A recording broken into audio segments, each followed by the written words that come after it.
Sorry. All right, so any further discussion, Commissioner Mudge? Nope, I have it queued up in the chat to post. All right, wonderful. Vote. Wonderful. So seeing none, all those in favor? Aye. Aye.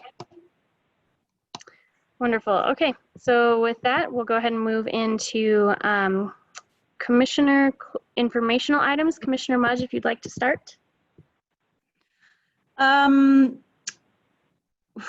Let's see.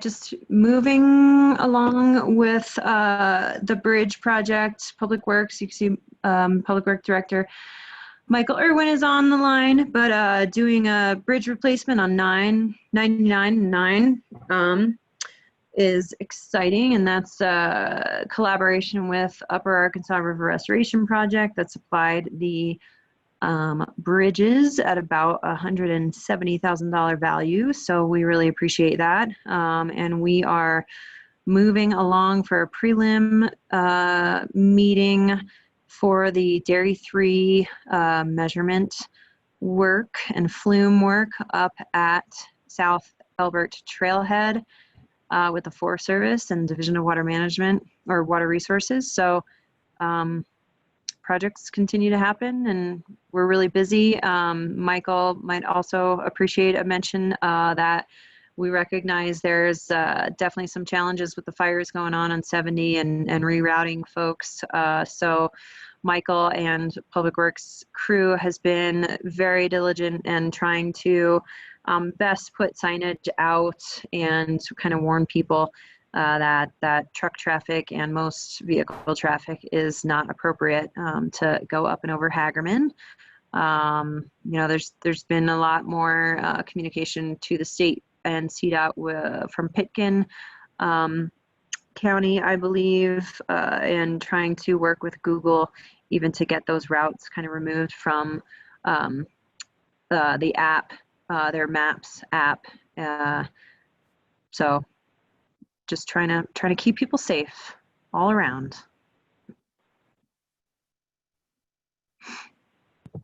Awesome. Thank you, Commissioner Mudge. So for myself, for community informational items, I don't have much today. Just want to thank our firefighters and law enforcement for the work that they're doing with how much is going on in our state. It's incredible. Yeah. So thank you for the work for working not only for our community but other communities as well. We do appreciate you. And just remind people that there is a fire ban in effect. So be cognizant of that when you're outdoors and recreating.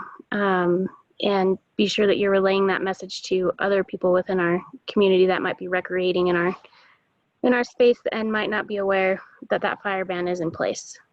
So with that, that's all the informational items that I have. Can I ahead. add one more thing, Commissioner Marcella? Yeah, absolutely. I just wanted to give a quick update too with the Justice Center meetings that we've had this week. And the meetings that the board had last week or the week before regarding the work and the diligence being done on the potential sites for the construction of the Justice Center. Something I think that's really worth mentioning and remembering for staff to kind of be that amplifier to and that microphone of this information to reiterate to the public. You know, at one point the board had approved and we were willing to pursue eminent domain to get the right of entry on to conduct the due diligence. And I just want to remind folks that we actually were able to come to an agreement with UP and not have to exercise eminent domain. And so the work is continuing on both sites and with agreements from both property owners. Thanks, Commissioner Mudge. I appreciate it. Thanks. All right, so with that, do we have any commissioner clarifications today? I have none. I have nothing. All right, great. So with that, we will move into our agenda at this time. So agenda item number 1 is authorizing an expenditure of $6,203 for the Sheriff's Office. And this expenditure is with astrophysics. I will share my screen so that I can show it to you all. Can you see that? Astrophysics? Yeah? Yep. Okay. Yep. So this is for astrophysics, and what it is a 1-year update of our extended warranty on the X-ray machine that is located upstairs in the courts. The machine needs to be serviced. It's out of service right now, and so this will allow for the service and warranty on the service of the X-ray machine. So, do you have any questions about this, Commissioner Mudge? Nope. Okay, so seeing none, I will make a motion that we approve the expenditure of $6,203 to astrophysics for the Lake County Sheriff's Office. Second. All right. Any further discussion, Commissioner Mudge? No, just that this is a renewal of, as you said, the maintenance agreement on that machine. And the other day, the sheriff had communicated with the state on our Justice Center meeting to kind of loop them in and get even more support on being sure that we have that machine up and running and repaired or replaced potentially, if that does need to be the case in the near future. So I'm glad that we have the state's support on that. Thanks. So I don't have any further discussion at this point either. So seeing none, all those in favor? Aye. Aye. All right. Thank you very much. Number 2, Katie Corral Playground Slide. This was requested to be on our agenda by our Recreation Director, Amber McGee, and Michael Irwin from Public Works. So with that, I'm going to turn it over to you guys to give us a brief rundown of this agenda item. Okay, Amber, do you have the quote in front of you? Is she on? She is, I think she's on the phone. Her video is very dark. So. Okay, can I try to share my screen? I've got it pulled up on my computer. Yeah, let me, Michael, I believe that you should be able to share your screen, so you can go ahead and do that.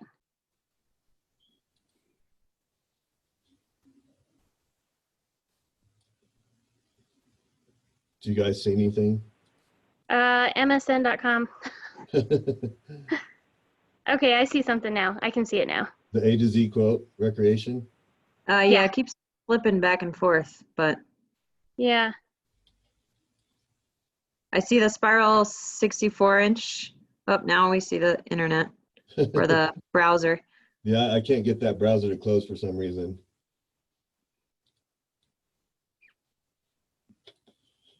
And I don't see Amber back in front of her computer, but it looks like there's a 64-inch for 5402 mounting tube.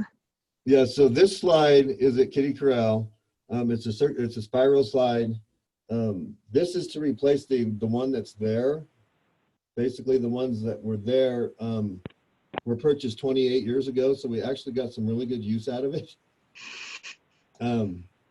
And the only other option, if we don't replace the spiral slide because it's broken at the bottom and could be a hazard to kids sliding going down the slide, is to remove the slide and replace it with a pipe wall to protect them from falling off of the deck. And so that's the difference between these two quotes, if you can see them. The $6,794 ones to replace the slide with not the same, it would not be the same slide, it would have to be a completely different replacement because they don't make the first slide anymore.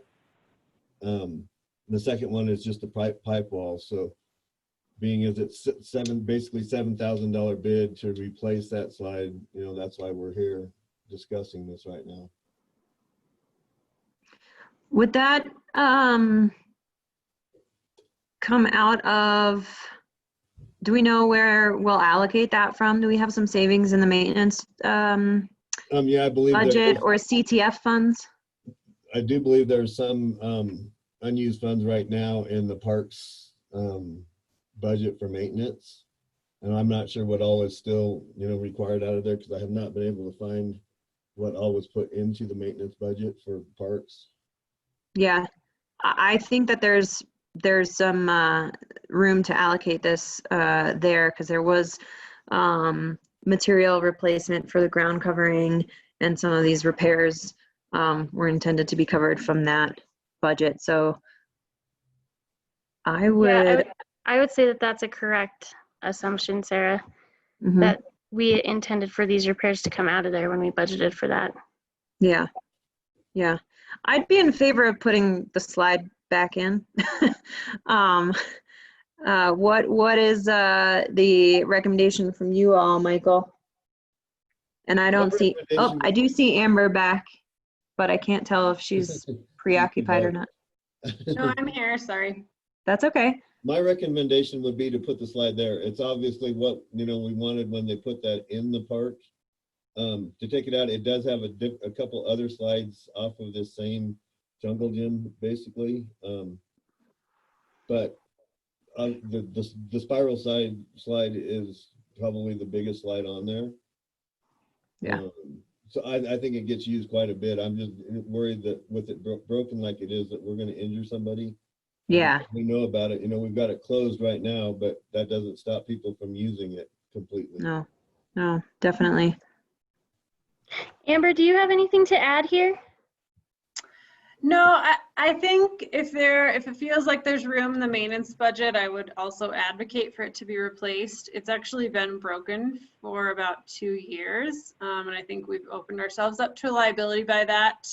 And I do think we'd have some, I would say that's our most popular set of playground equipment, especially for the younger age group. So I think it's pretty highly used, and I think we're gonna have some upset families if we choose to just pull it out. But so I would advocate to replace it if we feel like that's an option.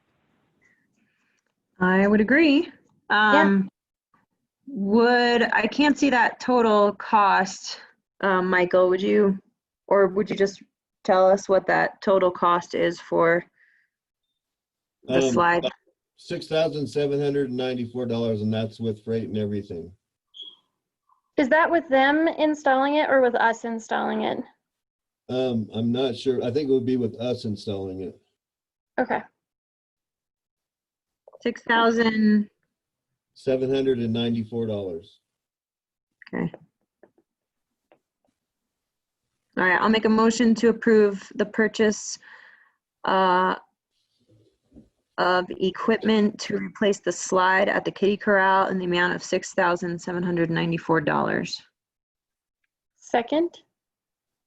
Okay, so we have a second and a motion on the floor. Is there any further discussion, Commissioner Mudge? No, thanks. All right, none from me either. Thank you for taking care of this, Michael and Amber. I do appreciate it. So with that, all those in favor? Aye. Aye. All right. Thank you both. We do appreciate it. And I just realized at this point right now that I inadvertently missed the public comment portion of our agenda, so we'll just tack that on at the bottom. I'm sorry, I forgot to ask if there was any public comment. So I'll ask for that at the end of our agenda. I apologize. Still trying to get used to this virtual thing and organization. Okay, so we'll move into number 3, which is the West Park Harrison Playground Equipment Removal. So this was also asked to be on our agenda by Amber and Michael, so I will turn it over to them once again. So this is something that Michael and I have discussed a few times, and I think that we're on the same page. There is some old playground equipment. It's located behind the West Park School and kind of kitty corner to the Harrison ball field. I'm not sure how long it's been there, but there's a set of poles that don't have any swings. There's like a swing that has some horses on it. There's like a I think it's kind of like a slide. You're supposed to climb up it and come down, but all the powder coating is gone. So it's kind of like a sunburn waiting to happen or a burn waiting to happen. Is that the triangle slide? Yeah, that weird triangle slide. Yeah, I remember that when I remember that when I was little, and it was like, oh my gosh, if you can climb all the way up it and not get burned, you're like the hero. Oh, thank you, Sarah. So basically we have this set of equipment. It has no safety surfacing left underneath it. Okay. So I advocated to Michael, and I think, again, he shares my opinion that we should remove that equipment. It is not maintained. I don't think it's safe.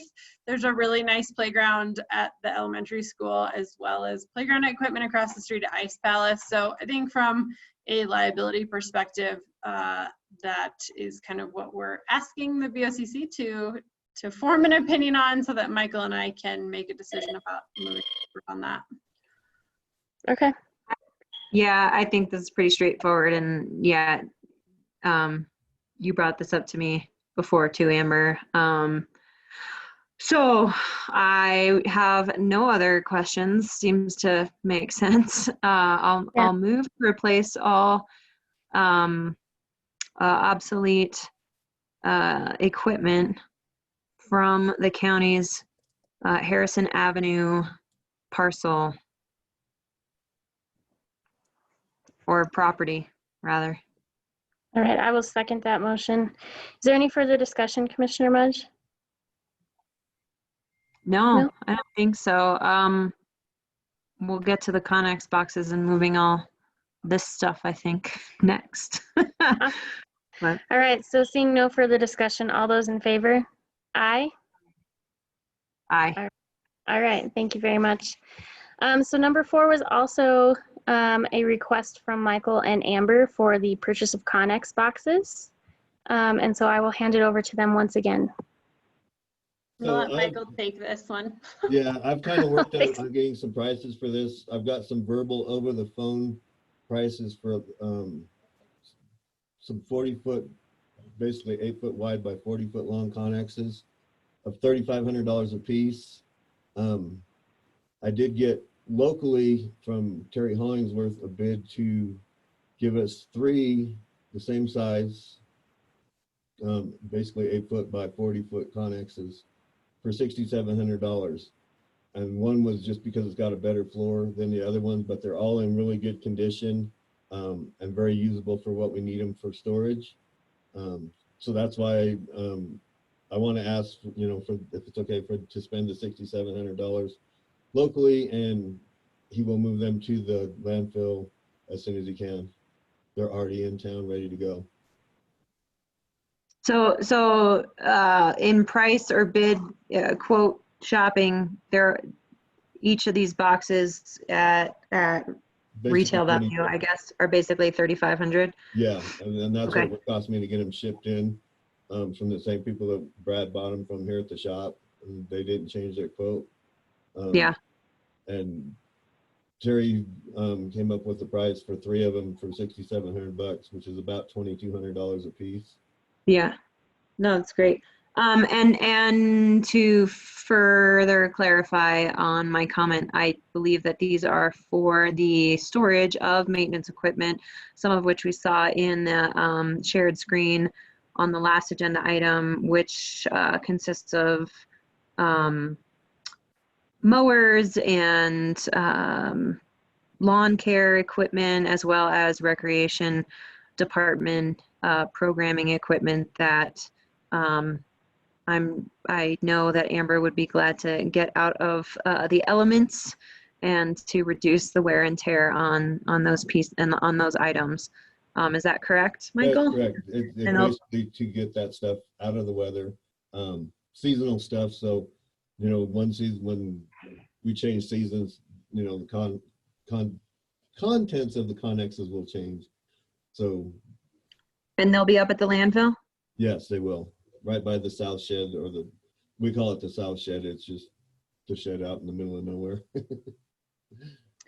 Yeah, and I think too, I mean, I think this will help in the cleanup of that Harrison parcel. It's, you know, with the removal of the playground equipment, getting the maintenance and rec equipment stored in a more appropriate place. And then, I'm not sure what things look like once the new West Park building is done and where the road is going to go, but I think we can continue to clean up that site and maybe discuss the removal of the old tennis courts and that fencing and just continue to clean up that space. As we I was going to ask about that, if you wanted to remove the tennis courts and the fencing too. I think that would be my recommendation. They're definitely not usable as tennis courts anymore in the condition that they're in. But Michael and I haven't talked specifically about that. And that's the area that you showed on your screen, Sarah, that's fenced in, correct? We're talking about all the stuff inside that fencing? Correct. Yes, you got it. I don't know how old this picture is, but I think it's a little more full of, it's kind of in the county storage of certain items for maintenance. Okay. And all of that stuff is going to fit in those con boxes, right, Michael? Yes, it should fit with no problem. I mean, obviously the trailer and stuff won't fit, but all of the other stuff will. Awesome. Cool. Yeah, and Kayla, I think too, it is quite a bit more full than this photo shows, but I think Michael also recognizes some of it's probably going to go in the trash or, needs to be disposed of. Does not all need to be kept, but. Okay. But this is a better investment. I know, Anne-Marie, this is something you've brought up multiple times, but when you purchase new equipment or bases or things for the ball fields and other programs, the pads for Dutch Henry Hill, often they get, there isn't room, indoor storage, and so they get left out to the elements, and it'll be taking better care of the investment we make in all those parts and pieces. Absolutely. Yeah. All right. I will make a motion that we approve the purchase of Connex boxes from our local vendor for $6,700. Second. All right. So we have a motion on the floor. Is there any further discussion, Commissioner Mudge? No, I just, on the topic and looking at that, I wonder if it would make Amber and Michael more comfortable if we address the tennis court removal right now as well, and then that could be done as time may permit after we vote on this motion. Sure. Okay. All right. So seeing no further discussion, all those in favor? Aye. Aye. All right. So I'll let you go ahead and dive into that tennis court removal if you'd like. Sure. I think I think Amber made it clear, and it's not really salvageable, and it's not a facility that would either be considered for any type of repair. I don't think, seeing that we have the Huck Finn kind of complex over there. Correct me if I'm wrong, Amber. It is hard to see your head shaking if you are shaking it, because you're just really dark. I don't know why my camera does this. Sometimes it works and sometimes it doesn't. I don't understand. Sorry.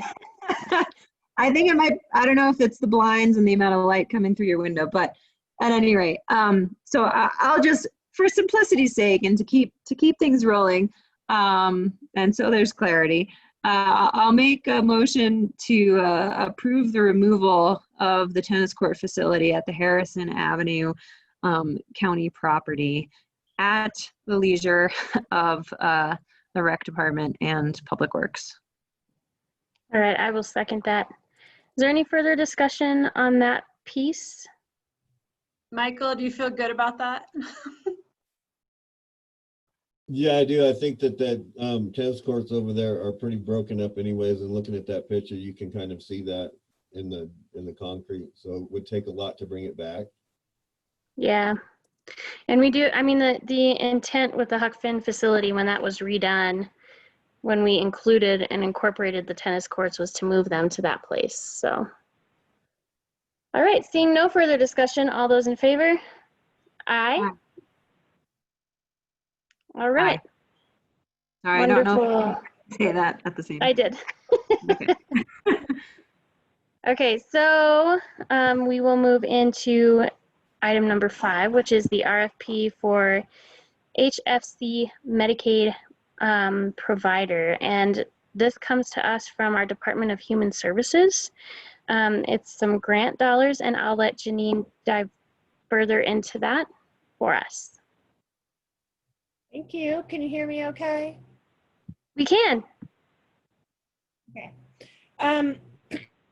So the Colorado Human Services Directors Association received a grant award for a pretty large statewide project, and asked Lake County to be the fiscal manager and me to be the grant manager for this project, which is great because it helps pay a portion of my salary this next year. So it's a really neat project. And the first step of it is, or was, I should say, putting out an RFP for a vendor to provide services for the grant project. Specifically, the scope of work was to assist providers of behavioral health and medical services to enroll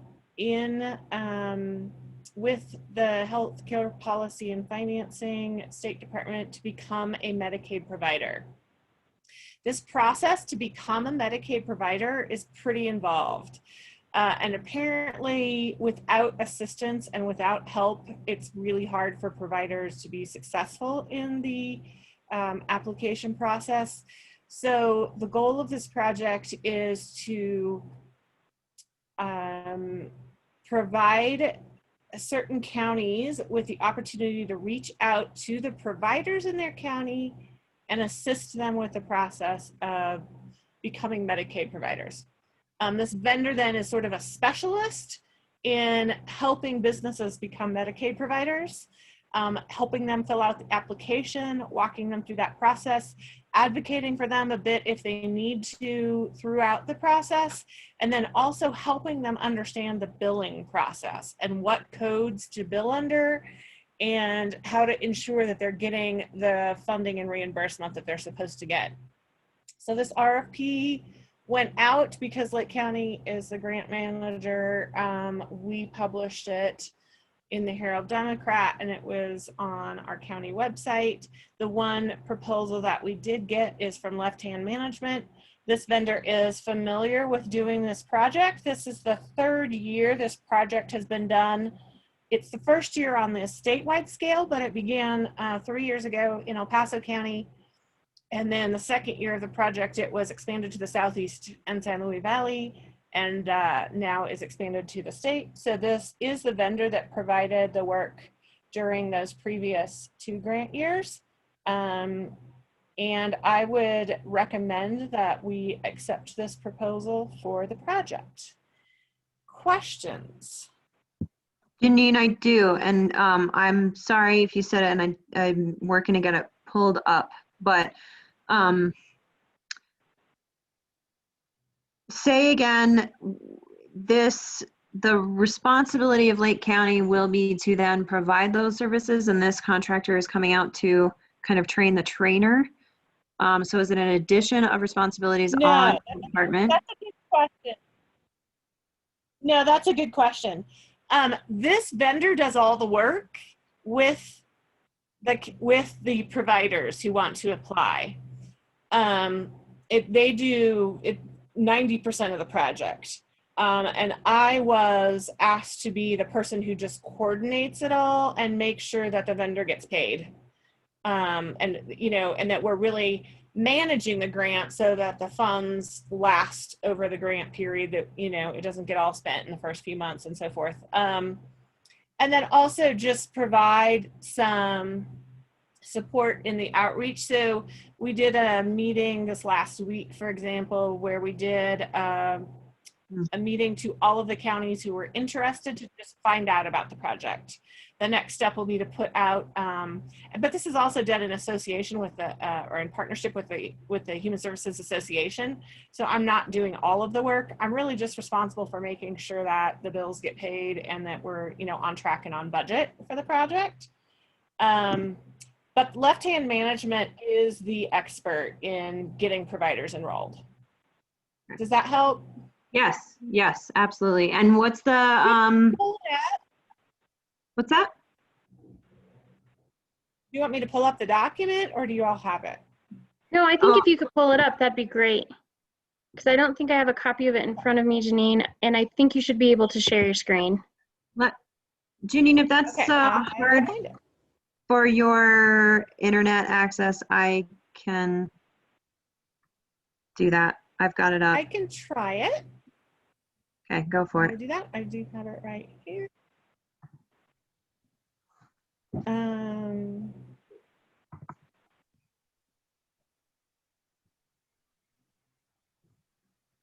I just find it's tricky. I have to make sure I have the right document open before I share it. Yeah.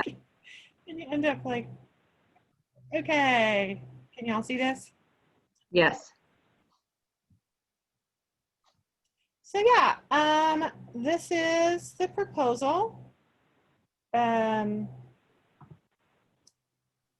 This vendor, Left Hand Management, specializes in this and does this for providers on a for-fee basis.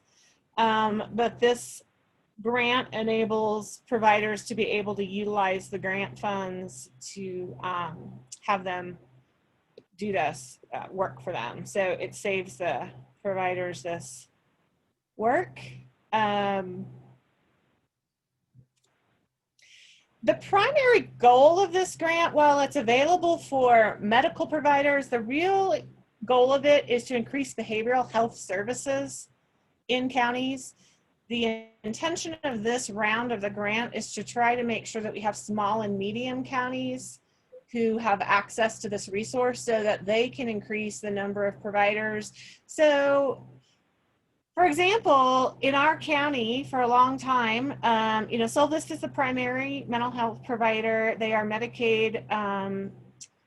They can take Medicaid recipients. In fact, that's, you know, about, I think, 95% of their client base. But we had and do have at least one or two other private therapists in town. Those folks were never able to take Medicaid and were pretty overwhelmed by the prospect of having to apply for that. So if we would have had this at that time, we would have been able to have this vendor help those providers go through that process and enroll to become Medicaid providers as well. And then that just broadens the scope of services and providers in your community. Yeah. Who are Medicaid eligible. Awesome. I mean, yeah, that sounds great. And of course, especially through COVID, trying to create efficiencies and improve and increase access and education and promoting resources. This seems like a pretty important aspect. How specifically are they doing? We're hoping now. Go ahead. What? I was just going to ask, is this, are the local communities responsible for doing that outreach and really connecting the providers with Left Hand so that they can then be eligible and be able to accept Medicaid? And are there any other? Yeah. What's that? Go ahead. Sorry. Are there any? Are there any other what? Yeah, are there any other recommendations or best practices that are also being kind of shared or realized to improve that main element of or goal of having folks really utilize mental health support? I'm trying to learn what we can be doing to promote that, you know, across the county. Yeah. Even, you know, as we kind of talked in the SIMS mapping and the project that we hope to get in place and having a better understanding countywide. Maybe this is something that we can, just mention at one of our elected officials and directors meetings too, Janine, to kind of encourage folks and directors and whatnot to be able to promote this. Very much. And I think Lake County should be one of the counties that does this. Well, we have some good provision here. There's a couple things that we would like to do and reach out to providers if there are individuals in our community, and I believe there's one or two, to become Medicaid providers. We are also very interested in going through the process to have wraparound become a Medicaid funded service. And all we have to do is just work with Vista in order to get the coding right so that we can get funding for those services for Medicaid.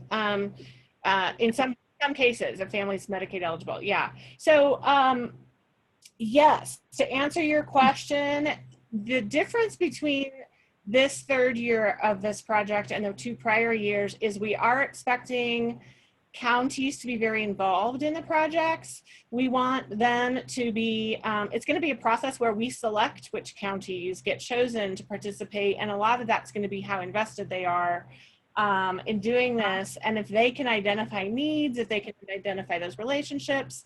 And then part of the grant actually includes a little bit of funding for directors to be compensated for their efforts in doing this outreach. And that comes out of learning that happened from prior years, where they realized that when the director reaches out and says, hey, we want you to become a Medicaid provider, or you provide this service, or would you like to have your staff trained to do this service that we don't have in our community, and to get paid by Medicaid to do this additional service. So it could be that you have your regular providers, but say you don't have a certain type of play therapy, or you don't have a certain type of psychological evaluation that you need, and you would like them to expand their services, you can also work with them on that as well. So we are expecting directors to be involved in that and to utilize their networks with their local providers. And that looks different in every county. For some counties, they're worried that their current Medicaid providers are going to be intimidated by this project. In some counties, they don't have anyone to provide any services. So we're working in those counties to also get folks who are providing services in other counties to expand services into their county through, say, telehealth, which is a huge thing that's happened since COVID. So we really see this as a broadening of services. What happened in El Paso County that was very interesting is they got a new director 3 years ago, and she came from the state, and she evaluated how they were providing mental health services in all of their child welfare cases, and found that they were using their core service dollars, which is a certain funding stream, to pay for all these mental health services for children on their child welfare cases, instead of having those families go through Medicaid. And it was easier for the mental health providers to just get paid by core, and it was easier for the caseworkers to get providers to do the work when they were paid by core, but they were way overspending in their core dollars because all these families could have been paid for through Medicaid. So that director came in and said, right now, everybody stop using core dollars and you have to switch to Medicaid. And she told the providers, we're not paying you core dollars anymore. If you aren't a Medicaid provider, you need to become a Medicaid provider, and we'll help you do that. But she saved $250,000 in the first year in their core service budget just by putting people onto the Medicaid track. So that's just one of the many successes of this project. And it's a pretty bureaucratic, cumbersome process for providers. They get really overwhelmed.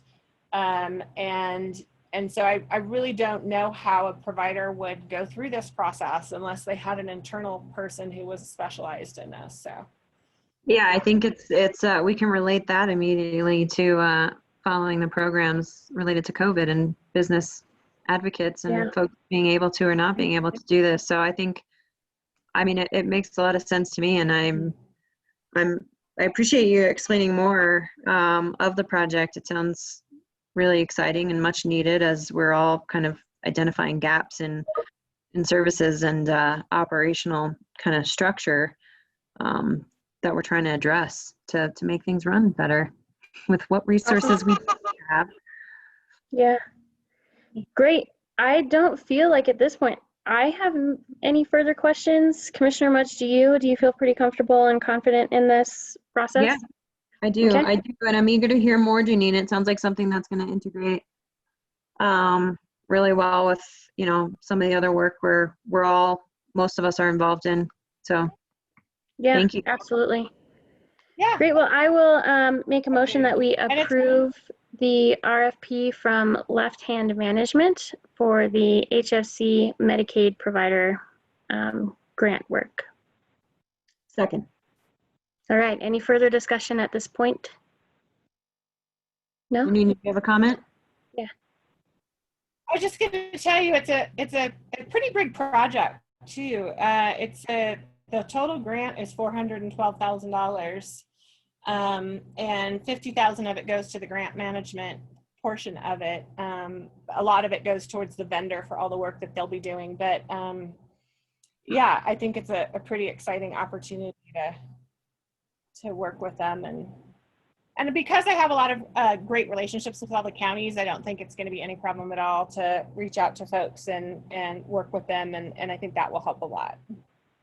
Agreed. All right. So seeing no further discussion, all those in favor? Aye.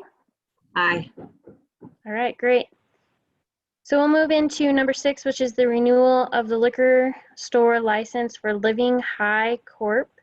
DBA, doing business as Leadville Liquor.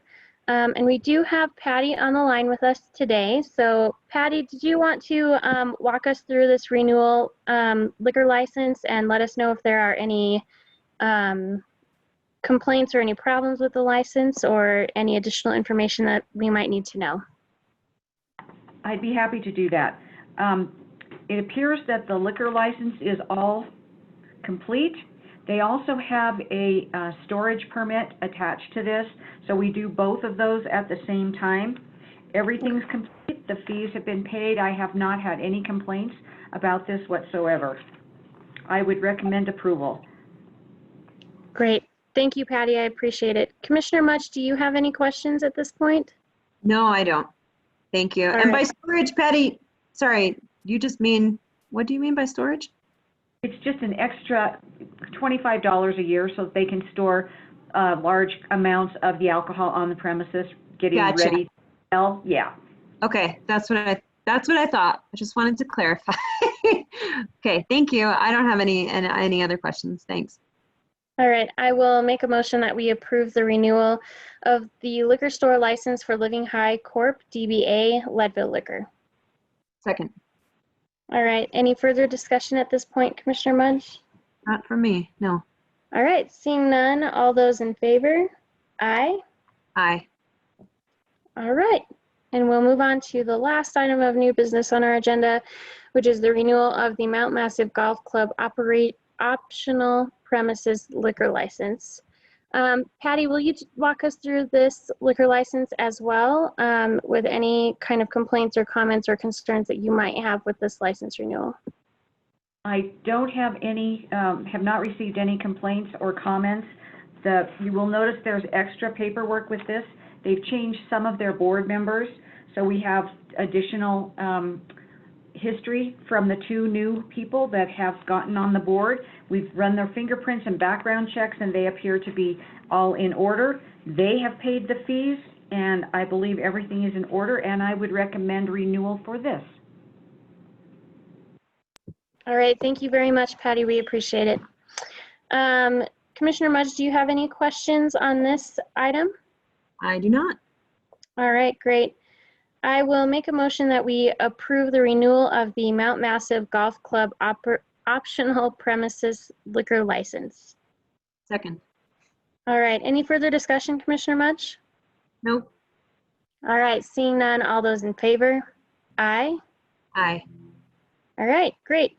And so at this point, since I apologize, I inadvertently missed the public comment portion of our agenda. I will open it up for public comment now, and we will give anybody that has any kind of public comment 3 minutes to speak. We do ask that you keep your comments respectful and courteous. So with that, if anybody has any public comment, please raise your hand and I will call on you, and we'll allow you your opportunity to speak. All right. Well, seeing none, then I guess we will move on.